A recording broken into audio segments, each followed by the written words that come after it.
coming. I'm going to call our September 2021 Neighborhood Council meeting to order. We have Connor Finley of NorthernWaterfront.com taping. I don't see Phil or Lundell here yet, but maybe later. I guess we can start with roll call. Starting with Michael Benetti, Carmen Marina, Ralph Rocky, George Mendoza, John Pregnant, Danielle D'Ambrosio, Maurice Bowman, Sean Hennessy. Fred Roman. Okay, thank you. And Carmen, can Yeah. please. The meeting will be conducted according to parliamentary rules. The president will have the final word on the conduct of the meeting and will cast a vote only in the event the rest of the council reaches a tie. The president will recognize a speaker to make their presentation or statement, and then he will permit the council to ask questions. He will then open the floor to questions from the audience, and each audience member should introduce themselves by name and street address. No person will speak until they have been recognized by the president. All speakers will be compliant to the time limits. Voting will be done by ballot. The results of all votes will be announced at the conclusion of the meeting. Thank you. Just a couple of quick neighborhood things that are going on. Pride Day that was set to be in August has been rescheduled to this Saturday. North End Against Drugs Pride Day. That is 12 to 4. So please join us over there. The October meeting for the council is on the 3rd. Due to the fact that the 10th is Columbus Day. At that meeting, we'll probably have 20 and 5 Atlantic Ave, which you may have seen. There's been an issue in the community on our agenda. They weren't prepared to come this month, so for the next month, if you feel strongly about any issues, you should surely attend that. And then we also are expecting Public Works at that meeting and Boston Water and Sewer to talk about their second phase of infrastructure. Now we can move to the committee reports, starting with Danielle and Resident Department. Good evening. We've met with the Boston Transportation Department and had conversations to implement a similar pilot program for parking that they have in Fenway. So what it would be, what we proposed, and they seem very receptive to it, is implementing anybody parking in resident parking during game or event nights at the Garden or City Hall Plaza. Tickets will be $100 as opposed to $40. And this has worked extremely well as a pilot program and was signed actually into effect in Fenway. So I think that it would be really successful here. So if anybody has any input on that, I'd be happy to hear it. But Commissioner Feinbacher will get back to us this week on that. Hopefully we can get it moving. Okay, great. Public safety, Sean. Yeah, fairly quiet month in October with regard to crimes. Just 2 robberies, 1 breaking and entering, 1 auto theft, 2 larcenies, and a larceny from a car. Among the highlights, Commercial Street in Hull, at 1 o'clock in the morning, there was a gentleman who was beaten up by 4 or 5 people. Sunglasses and a gold chain were taken. Police did get his plate, and they know who they're looking for. And then at Bova's, August 27th at 10 o'clock in the morning, code enforcement was called because they had a table set up to sell lemonade, and there was a beef involved with one of the people who worked at Bova's. The gentleman grabbed an officer's radio, and that was the theft. And so he took off, but they know who they're looking for. And then there was some break-ins and some thefts. A bike was stolen on Bartlett Place at 343 Commercial. $35,000 was stolen in jewelry. Cleaning lady is suspected. Jeep had its top ripped off and some camping equipment was taken. Then on Thatcher Street, a car was taken, 2015 to Nissan. Overall, the city Part 1 crimes, the serious crimes are down by 6%, and the district, they're down by 2%. The next meeting, public safety meeting, Thursday, October 7th. Great, thank you. In lieu of my Greenway Committee report, we have Michael Nichols here and Lucas Collins. So if you guys want to just... thanks, John, and thanks to the council for having us. And a quick thank you. Actually, it's nice to have 2 of our board members here tonight, Dan Toscano and John, who serve with distinction on the Greenway board. My name is Michael Nichols. I'm Chief of Staff to the Rose County Greenway Conservancy, and Lucas Cowan, our public art curator. Sorry for those of you that attend both NEWNC and NEWROS, so this will be a very similar presentation than one you might have heard last week. But a couple of quick things before we get into sort of what Lucas is here to talk about tonight. It was a very active weekend in the park, and so I hope some of you, particularly in the North End with our dog festival, so I hope some of you had an opportunity to participate in that. It was It's one of the biggest attended events in the North End over the course of the year, and I think we heard a lot of good feedback to that. In addition, there was our Bosstoberfest event a little farther down the Greenway, the Lantern Festival in Chinatown Park. So there continues to be, even as the season winds down, a lot of different activities happening in the park. There's a couple weeks left of fitness classes. This week will mark our final block party on Dewey Square on a Thursday evening, and so we are sort of towards the tail end of our programming season, but I think you can still expect to see some of the types of activities you've come to expect from us over the course of the summer. The last big piece of public art that we have actually going up this year will be coming in the next couple of weeks. It's not yet announced, so we won't be announcing it here tonight, but our annual changing out of our Greenway wall mural in Dewey Square, a kind of eagerly anticipated part of our annual calendar of our public art program, will be occurring just in a couple of weeks from now. And so be on the lookout for a press release coming from us probably in the next 2 weeks or so on what you can expect on the Dewey Square wall mural. But Lucas is actually here to talk about a different public art piece today that has sort of a direct potential impact and hopefully will bring a lot of enjoyment to specifically the North End community. Thank you, Michael. Again, my name is Lucas Cowan, and I have the pleasure of serving as the public art curator for the West Kennedy Greenway. I'm actually here to talk about a piece that is for 2017. I'm already working 2-3 years ahead of everyone. And this piece is part of a larger exhibition that I've been planning for 2017. And if you don't mind, I'm just going to read you a brief statement. The concept for 2017 is a concept called Playful Perspectives, which is an exhibition of large-scale, site-specific commission works by 3 artists who use forced perspective techniques to trick the mind and encourage the viewer to engage with the artwork in a playful manner. These works manipulate visual perception through the use of scaled objects and optical illusions, blurring the boundaries between art and everyday life, and between expectation and reality.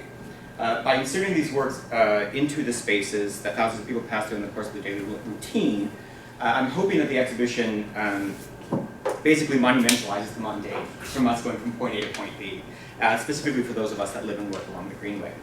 And because this show is based so much around forced perspective and optical illusion, a lot of the artists that we're in the midst of doing conceptual design process with, we've been going throughout the Greenway to look at how these works will be situated in specific parks. The specific park that I'm here to talk about today is the North End Park that's located at Hanover Street, right across from the Tunnel Administration Building, or the Old Tunnel Administration Building.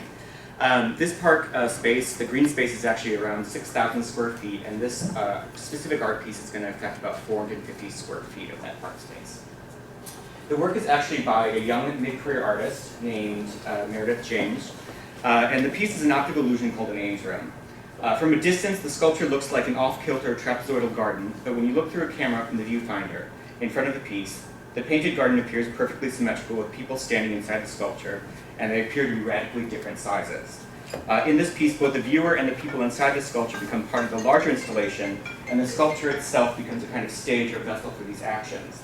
The logic of the sculpture depends on the viewer's interactions, and it is through an active process of looking that the piece becomes complete.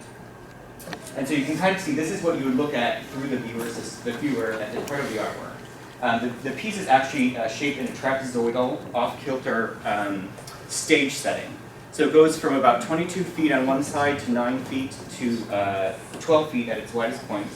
On the outside, we're actually working to have a hanging garden, so it actually blends more into the environment at the same time, increasing that optical illusion of what you're actually looking at the same time. This is actually going to be a brand new piece that's built. This piece that we're looking at right here was actually done for Socrates Sculpture Park off the Hudson River in New York. And so the piece would be installed in late May and would be up for about 6 months through October. Again, this is but one piece of 3 new commissions, plus the mural, plus Dizambe of Boston that'll be coming in next year, that all are going to be curated under the same premise of Playful Perspectives. So it has a very playful, family-oriented, I'm sure a lot of people are going to be taking their wedding photos on this. We're going to actually also institute our Arts Ambassador volunteer program to be standing outside on certain days in front of the work to help facilitate the process and for people to understand and the public to understand what's happening, what they're seeing, how it works, essentially. There are issues that we are addressing, such as the fact that there are stairs, which means it also needs to be accessible, ADA compliant, so we're working to put in an ADA ramp as well, too. We're going to be going through the ISD commission with this piece and the proper permitting for it as well. There will be stair railings and hand railings for this at the same time, and we'll have skate turret, should anyone want to skateboard on it. We are looking at to see how the piece is situated in regards to light and safety at the same time. As the park is open, we don't close our gates, so it's open at all times. So of course, public safety is on our mind with this piece. And just to clarify, the park is actually closed 11 p.m. to 7 a.m. each day, but as you noted, there's no way to actually secure the park during the Can you tell me where the park is? I didn't ask. Oh, I'm sorry. So it's the northern park that is right where the off ramps are coming by Hanover. So it's what is the cross? Yeah, so some of you may be familiar with Cross parcel numbers. It's Cross Street. Right. Yes. Parcel 8. It's actually between Cross Street and the Boston Public Market. So the Boston Public Market. Oh, okay. It's also the park Yes. parcel where the Freedom Trail crosses from No, from That's from the P10. Blackstone. that's P10. No, am I right? Yeah. Sorry. It crosses over from the Blackstone through the Greenway into the north end. Thank you, That's thank you. Yes. the northernmost of our two north end parcels in that location. So that's it. We're actually again going through design concepts, so we're going to be doing a lot more working with the architects and the artists and permitting to make this piece hopefully become reality. But I'm happy to answer any questions that anybody may have. Just a couple quick notes to put it also in context for those of you that maybe haven't been in past NEWNC meetings. So we've done, Lucas over time. Lucas has been with us probably about 2 years now. So I think there have been sort of some lesser defined curatorial concepts that have run through our entire season of offerings. I think this is really the first time that we're putting such a cohesive title like Playful Perspectives to the curatorial agenda, as Lucas is finally getting to plan his own public art pieces instead of some he inherited others that were sort of shorter term.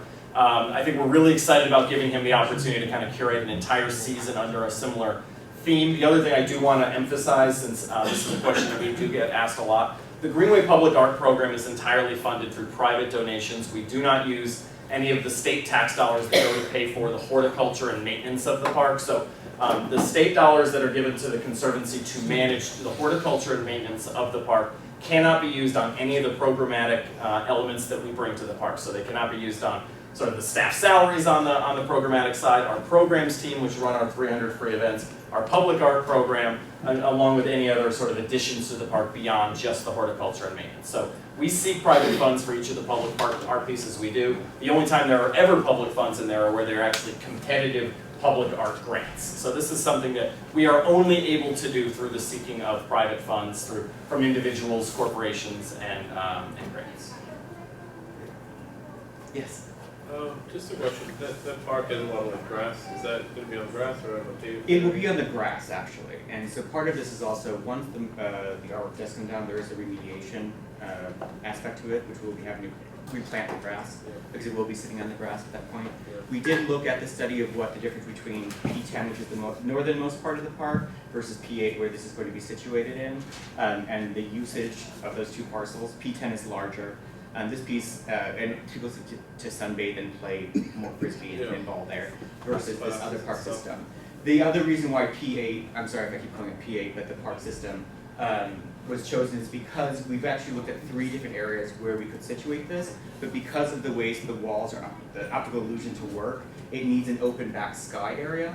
And that vantage point in that park system specifically, kind of going west of Zachem Bridge and looking in between the public market and Zachem, has a clear view path in which there's no obstruction. In the other park systems, you can see buildings and walls behind it, so it ruins that illusion of a park setting, actually. Anyone else? Just a comment. Yes.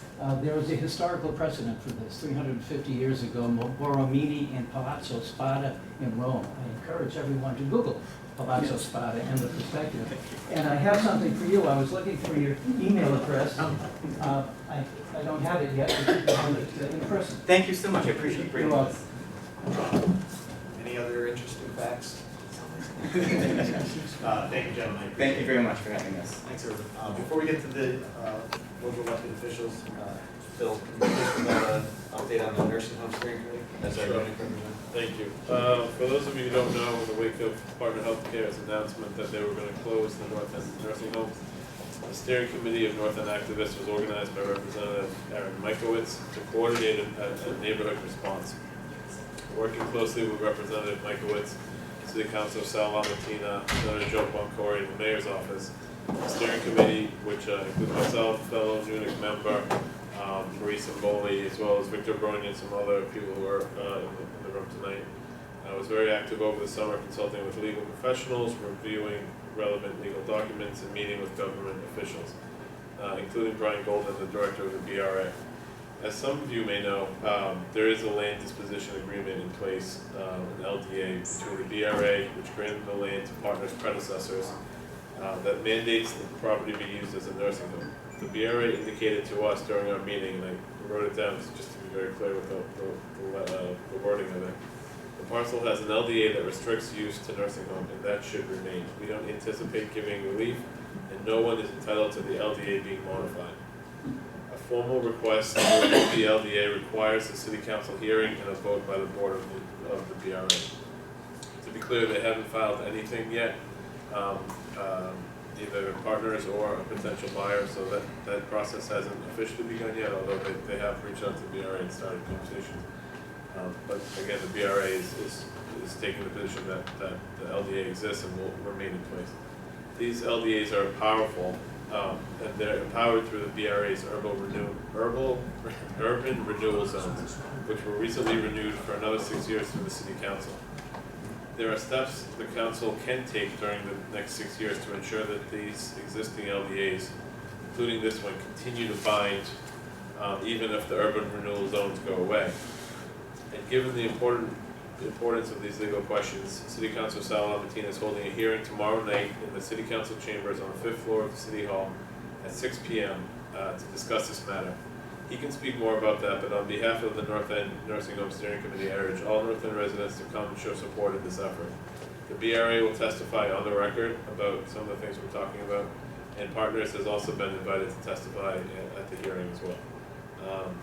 The public is invited to also testify. If you wish to speak, it's suggested that you come 15 minutes early and sign in at the entrance. Speakers will be called up in order of sign-in. There are signs that have been made and should be picked up at the Post-Gazette and probably will be available tomorrow night as well. And we can't stress how vital it is that the neighborhood be united in this fight.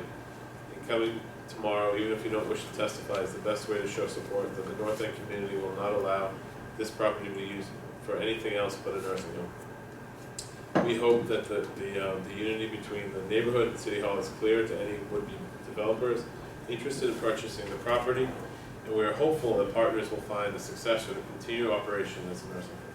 Thank you. Thank you, Phil. So please make sure you come tomorrow and spread the word that we can get a large community of North End residents out there to express our disgust, I guess, with the situation that's going on. Maria Lanza of ONS could not be here tonight, so she asked me to give her a report. You may have noticed some flyers here that were country in the city and the city of Boston job fairs. You're welcome to pick those up on the way out. There's some butters meetings tomorrow night, beginning at 6 and occurring every half an hour. The first is Crudo, the second is Carmelina's, the third is Strega, the fourth is Antico, and the last is Terramia. They are all seeking to upgrade to an all-alcoholic beverage license. Again, they'll start at 6 and they're going until 8 o'clock, and they're all on site. And then Imagine Boston has asked for those that want their engagement team to come to any community events to submit some ideas, and they can come and present on what they plan to do, and they have it all set up, so if anybody's interested in having them, you can look at that website to find out how to get involved. That's all Maria had. Patrick Lyons, do you have anything from Representative Michaelowicz's office? I'll defer to South is easier. All right, Luigi from the Senators? All right, excellent. Well, then I'll ask City Councilor Sal Valentino, who's celebrating his 10th year of coming to do it. Wow, 10 years. I won't talk about my first meeting with the neighborhood council 10 years ago. It was absolutely crazy. As you know, 10 years ago, just had a discussion with a newspaper reporter, and we talked about Hanover Street. Would it be nice to close Hanover Street down for the weekends? And it did not go very well in this neighborhood. So that first meeting was jam-packed with people lining up to take punches at me. But other than that, I want to say thank you to the council for your work, because I know it's not easy living in the neighborhood and having to vote on development projects all the time. So I want you to know that I really appreciate that, your work on the council. And anytime there's a development that comes to my office, I send it to you. And I take your advice on all those cases. And I try to be very supportive of the work we're doing here at City Hall. So with that, I really thank you. The nursing home, as you know, Phil did a great job. It's a big issue for us about that. And the reason I'm having that hearing tomorrow night with the BRA is because the land disposition agreement is a reason why I supported urban renewal extension. There were some folks in the North End who wanted me to vote against urban renewal at the time because the North End was in it. But my other neighborhood, Charlestown, most of Charlestown's in urban renewal. But the land disposition agreements, there are so many of them in the urban renewals areas that the BRA really doesn't understand them all. So they're in the process to look at all the LDAs across the city that they have to really try to understand them. So I wanted to have this hearing so I can get the BRA to look at the LDA for the nursing home. And so tomorrow they have been studying it, and I know that Aaron and your group met with the BRA, Ryan both. So we have a public hearing, so it'll be public. People are welcome to come and testify.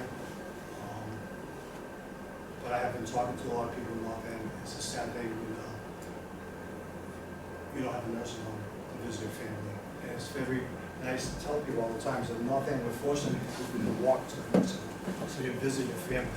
I had grandparents in a nursing home, and you're gonna be at the nursing home to make sure that they get the care. So with that, I join your fight and hope to see you tomorrow night. Another bill that Representative Aaron Michaelis and myself is the Mercantile Building. 13A expires in the next, sometime October 17th, I believe. Right now, there's a lot of affordable units in that development over there. But once it expires, they could turn into market rate. So my understanding is that it expires in 2017, but I believe with the state there's a 40D. Is it 40D or 40T? Much of, but Yeah, there's a. that protects them for like another 3 more years. So Aaron and myself we're meeting with Mercantile tomorrow to address that. So we all should be concerned about what happens to that building. Because we really don't have a lot of affordable housing units in North End, and we really need more, to be honest with you. But just real fast to some of the stuff that I'm working on.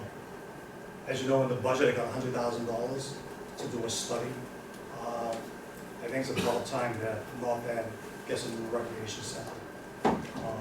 This building is old, it's outdated, the gym is horrible.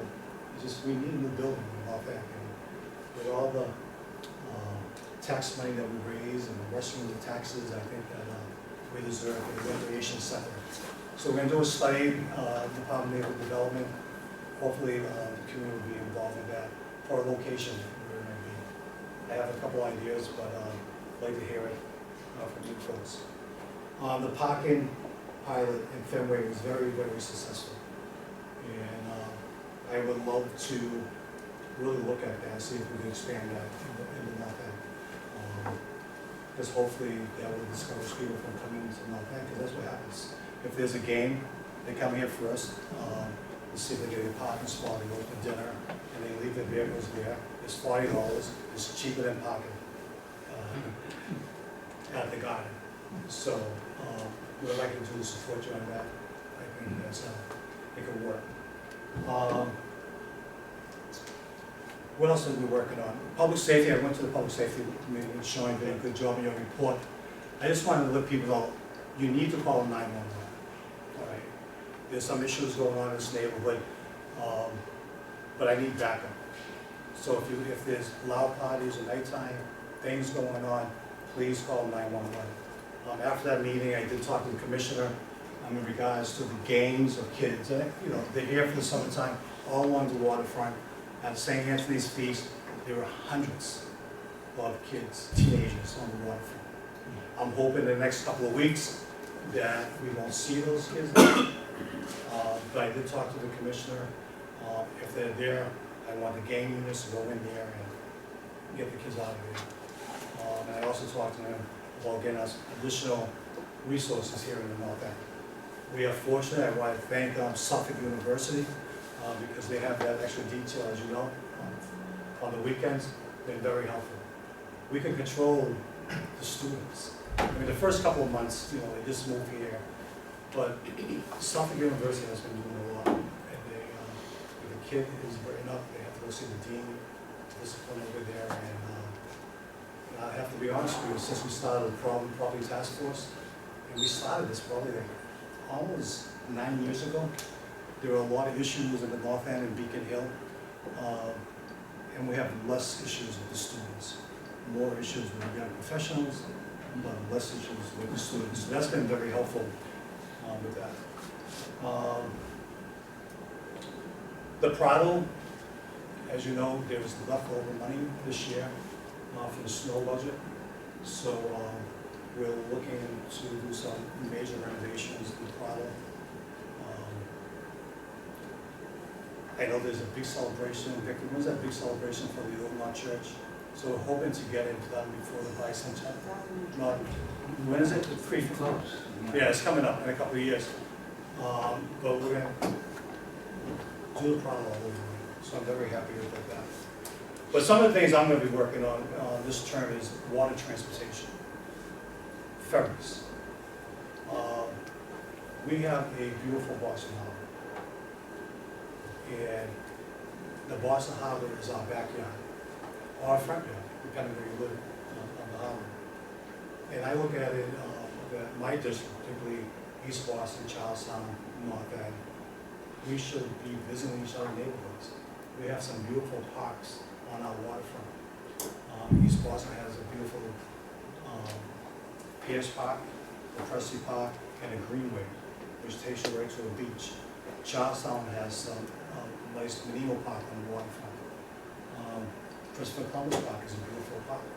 So we should be able to use each other's parks. So I've been talking to some folks. We're going to have a hearing in the City Hall to see how we could get at least a pilot program for water transportation. We don't need these big ferries. Vancouver, they started with small ferries, like 40 passengers. So if we could get like 3 or 4 of them just going around the harbor, I think it would be great for the city. So that's something I would need your help. Hopefully sometime early or the middle of October, we'd have a hearing at City Hall and see how we can get that started. I've been talking to the Bar Foundation, a better DHC, a better Boston City, better city. So they're interested in helping too. They're also looking at a north-south connection of the ferry, taking from North Station to South Station, which I think we really need to look at, particularly when the North Washington Street bridge is going to be under construction. It's going to be a disaster in regards to the traffic coming in and out of the North End and Charlestown. So that's something that I want to look at. Another issue that I really want to look at is, again, is Airbnb. Still very concerned about Airbnb in our neighborhoods. There's hundreds of them. For me, I have no problem if you have an Airbnb and you live in the building. But if you're an investor and you're buying up properties in our neighborhoods, I have problems with that. So that's some of the things I'm working on. But when I talk to John, I know a lot of times you come to the meetings and you listen to proposals, but I think this is a good opportunity to see what's on your mind, to see something that we as a neighborhood council and with my office and with Aaron Michael's office, something that we can work on, an issue in the neighborhood that we should be concentrating, like a big issue, or something that all of us can work together. So I'm going to open up to your board and see if there's any concerns or something that I should be addressing or any information I need. Thank you. Does anyone on the council have any questions for our city council? not so much the issue, but I guess going back to the nursing home. Yes. When partners learned of the LDA, which they weren't talking about at the public hearing, when they learned about it, Yeah. what's been their take? Are they gonna fight it? Are they going to? Well, I'll be honest with you, they were looking to sell that building. Oh, no, absolutely, of course, oh, yeah, they're no looking to doubt, sell no it. doubt. So, I haven't really got a response back from them on that, in regards to what they're gonna do. Yeah, but they were looking to sell it. Yeah. And I was really concerned, as you should be concerned, that some developer would pop that problem and develop into condos. And then we would have lost that building. We haven't gotten an indication whether they're gonna fight the VRA's interpretation of the LDA or anything like that. I haven't heard from them, to be honest with you. They're coming to the hearing tomorrow, so maybe tomorrow. I hope not. Right. You know, the only thing that, I don't think we can force them to operate, so. Right. But we could definitely try to get another operating application, and we should look at another application. One of the things that is important to keep in mind is as the neighborhood has worked to create a foundation that welcomes people to the public school, with the things that we've done to create a welcoming environment for families. The nursing home is a very important part of that. Okay, so if we can't say on one end we're going to invest on the young, but we're going to forget about the old, or vice versa. Okay? So it is important, as the tight, small community we are, we've been fortunate to have those services available for many years, to decide that one of these services goes away because the person or the company that carries out the service decides that it's time. It should really be up to us, particularly when it comes to things that are of a social nature, which we all will need soon enough. You know what I mean? And I think that's that message should be driven to the city and to the BRA. That it's very difficult to maintain, preserve, and promote a community if we're going to be taking out those important services out of it. I will. And with very little involvement from the community. No, I agree. So I think that's a reality that, a lot of work has been done in the North End. We have issues with our schools doing busing in the 80s and 90s. A lot of work has been done to make us feel safer, to control drugs, these and that kind of thing. Now, saying that we're going to take out a big part of that family-oriented foundation doesn't make any sense. No, I agree 100%. And that's why I'm glad that we have that LDA in place to protect, and that's why they were putting it, for protection for the neighborhoods. So I'm looking forward to the hearing tomorrow, and if you can come, please come by. Any other council members before we open it up? Good question. Those intense Yeah. questions? So I know you work in the transportation department before you became city councilor, so I have a question about it seems like every parking space is so important to this neighborhood, and there's a lot of fraud that I see even walking over today. There's a car that had a handicap sticker that shouldn't have had one. There's a restaurant that closed 2 years ago that still has a commercial sticker that parks on Endicott Street every night, sometimes very egregiously. Is there anything we can do about that kind of stuff? Because like I said, they're so limited in the spaces that we have here that we really hate to see people take advantage of the system. So if they have an illegal handicap placard, Yeah. you should definitely give us a call under this. To enforce that, because that's not right. In regards to commercial plates, that's something with the registry. So I don't know how we enforce that, to be honest with you. So you're saying there's a restaurant or Bread and butter, business? there's a bread and butter truck that parks on Endicott Street every Yeah. day, but they closed 2 years ago. And they still have a North End resident sticker as if they're a resident, but they don't pay rent if they're not a resident anymore, they're not a business in the neighborhood anymore. So they shouldn't be here. I don't know why they park here, but it's taking up a resident spot. Please give me the license plate if you see it, and I'll do something. It's every day on Endicott Street, so I see it every day. Yeah, give me the license plate. This issue arises. Because sometimes, that person could be living in North End, so I'll have to find out where the cars are registered. There's been some concern, to touch on that as well, with construction vehicles that park all day, take up spots, and others. Yeah, we don't believe that the parking permits should be for parking construction vehicles. We believe that those permits should be for heavy equipment, for digging, for bringing materials, but there shouldn't be a permanent parking spot. We have sites in the neighborhood, big projects have been going over for over a year, which are taking 8, 10 parking spots away, and nobody's enforcing, you know, and it is really not just because, you know, if the folks who come to work in Boston, millions of people come to work in Boston, they're carrying a parking garage. You're a contractor, you're coming to do work in Boston, put your truck in the garage. Deliver your tools, deliver your equipment, deliver your personnel, and move on. You cannot take a square mile.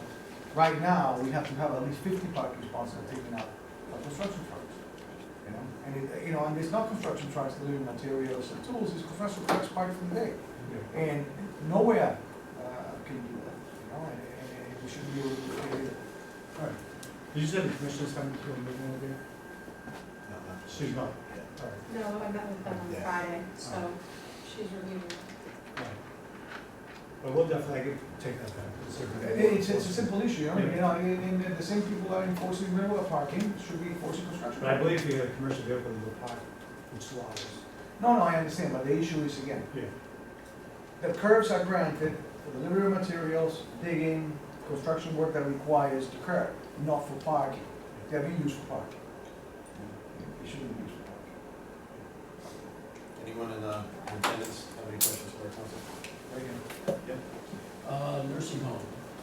Has anyone tried to have a serious conversation with folks at Partners about staying? Whether it's really happening? Yes, it has. Yeah, it's happened with the mayor, representative, and myself. But they want to do schools in Brighton and Right. West Roxbury. I mean, West Roxbury, North End of It's a public charity. Yeah. It should be performing a charitable mission. The model has changed a little bit. There's a lot of evidence to say that it's better for people to stay in their homes and less expensive. So they're trying to get out of the business altogether. That's part of it. It's ultimately their own company, even though they do important work for people's lives and stuff. They're trying to make a profit too. This is definitely a financial thing on their part. One of the things we keep in mind in the North End though is that we don't live in, you know, regular dwellings. You know, we live in houses that are very small, hard to access as you get older, you know, that's why the assisted living buildings in the North End and the nursing home are so important. Because there is a point in which the North End is not handicap accessible. No, I know. Period. Okay? The sidewalks are not, the streets are not, and the buildings are.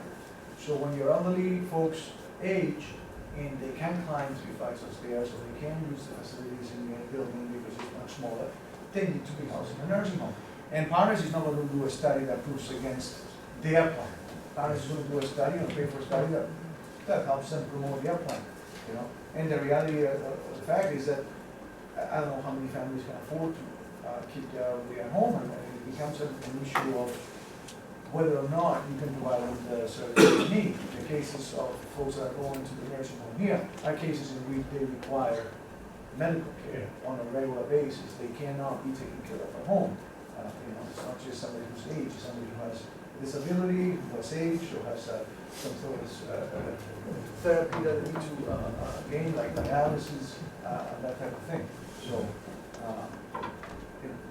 for our neighborhood, is that when we talk about parking, we're very different than other neighborhoods. We don't have driveways. No, I know. So, you know, and the nursing homes are the same way. We do not have facilities at home. We live in very small units to take care of elderly people with special beds, machinery, anything that needs to give good service. Anyone else? Mary Ann? Mary Ann Madeline Noyes, guys. There were any plans to get the crosswalks painted, the streets fixed, the sidewalks fixed, so that we're not walking on tilted and broken sidewalks? So there are some streets that are still under construction, utility work.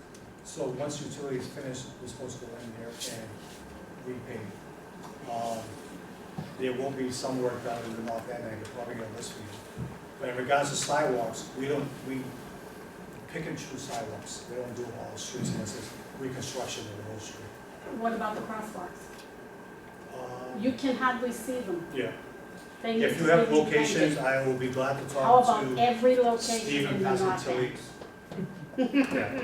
So listen, he just got the money like in July, and they stayed out. I ran that operations when I was director of operations, and I would never come to the North End to like the end of September or early October. So I'm sure that's the plan to take. One other thing too, when it comes to streets and all that stuff, Yeah. we see a ton of construction and a huge effort made for bicycle lanes, Yes. all right? And it affects small percentage of the population. Yes. The streets are a disaster. I mean, the streets are a disaster, the potholes are a disaster. I mean, to drive, you need an SUV to drive through Boston. How is that an intelligent option? I know you get money for bicycle lanes, you know what I mean, and we don't get money to pave streets, but how does that make sense? I mean, Well, there's money bicycle- to pave streets. Huh? There's money to pave streets. No, I know, but there's not, but, Yeah. but in the amount of broken down streets we have, and the amount of bicycle lanes we're putting in, particularly here in North End, that huge effort, that's not a cheap enterprise, it's a very big enterprise. How come that we're giving such importance to something that does not collect tax revenue, and we're giving such little importance to something that collects tax revenue? Because folks who drive pay excise taxes, pay fuel taxes, and there should be a bigger effort made on preserving those things that we can actually maintain, that creating new things that are going to take out of the budget, that cannot be maintained unless you're trying to charge an excise tax for bicycles, or mileage on bicycles, or whatever it may be. And I know that's Obama money, but Obama money is taxpayer money at the end of the day. That money doesn't grow on trees, and the government doesn't own those trees either. So let me just say this. I just recently I went to Europe. I was a guest on the Clean Ribbon Commission. So I went to Amsterdam and Copenhagen. And it's amazing what's going on there. And they really take global warming seriously, because the land's sinking and the ocean's rising. So if you went to Copenhagen, Amsterdam, everybody is on the bike. It's amazing. I've never seen anything like it. I mean, outside a train station, there'll be parking for like 2,500 bikes. We're not there yet. No, but And I think, we're just give me for a second, we're not there yet. Over there, it's definitely culture. I mean, they were born on a bike. No, You know, I mean, they're but very small eventually- they're very small countries, Yeah. very small cities. Yeah. Okay, fuel prices are per liter over there, not per gallon. We live in an enormous country. You cannot drive a bicycle 8 months out of the year here in Massachusetts, 7 months out of the year in Massachusetts. You know, don't get me wrong. And the other part of this is, as green as the concept may be, Yeah. the idling on commercial street trumps all of it. Yeah. Okay, if we all drove a bicycle tomorrow, just in the traffic that's on commercial street, or cars sitting there in traffic idling, there goes, it is a zero-sum game, we're not gaining anything. Right? The other thing too is that since the bicycle lanes have been implemented, I live in front of one, there's a minute amount of people. You're right. Right? I can name 5, when I went to this conference over there, on this tour, I exactly named the folks that have bikes, with my name. The same over here. But the issue is that we all have cars. You Yeah. know, so if you have a car, you can get in a car in the middle of the winter, why would you get on a bicycle, you know what I mean? Well, listen, I think in the future you're gonna see cities changing. I think that we really need to take global warming serious. They're over there playing 2100, we're playing 2030 here. It's absolutely crazy. And it's not gonna be my kids, but it's definitely my grandchildren will be impacted by global warming. And it's something we're gonna take serious. By the time our grandchildren are impacted, although one is going to be Oh, different I- technology, there will be different technology, fuel is going to be obsolete the way we use it, so forth and so forth. I hope you're right. But in the meantime, somebody's But in the got to fix the meantime, streets, listen, somebody's got to fix yeah. the streets, brother. Yeah. I mean, the ones that are driving, we got to drive on streets that don't have potholes. And just to build bicycle lanes in lieu of fixing streets doesn't make any sense, unless you're planning that we all drive bicycles instead Well, of the bike cars. lanes, the money that we got in that particular bike lane, commercial street is federal money. But I hear you, there's a lot of work, utility work being done over there. Once it's all completed, we'll go in there and resurface. And it's become extremely dangerous. You turn right in front of the skating rink, Well, we're gonna address where the that. street We're is gonna not talk even about wide that. enough. Yeah. But, all right, well, But this take will be that an serious. agenda item, so, thank you, Sal. But again, thank you, listen, Kathy Carangelo in my office, please, anything, please give her a call. She's been, comes to all your meetings and she's very, very helpful to me. Dealing with a lot of school issues, I have to say, this year we had less issues in regards to school buses. The kids got buses and colliding at academies, which is always my fight every year, so very happy with that. All right, Thank you all for your.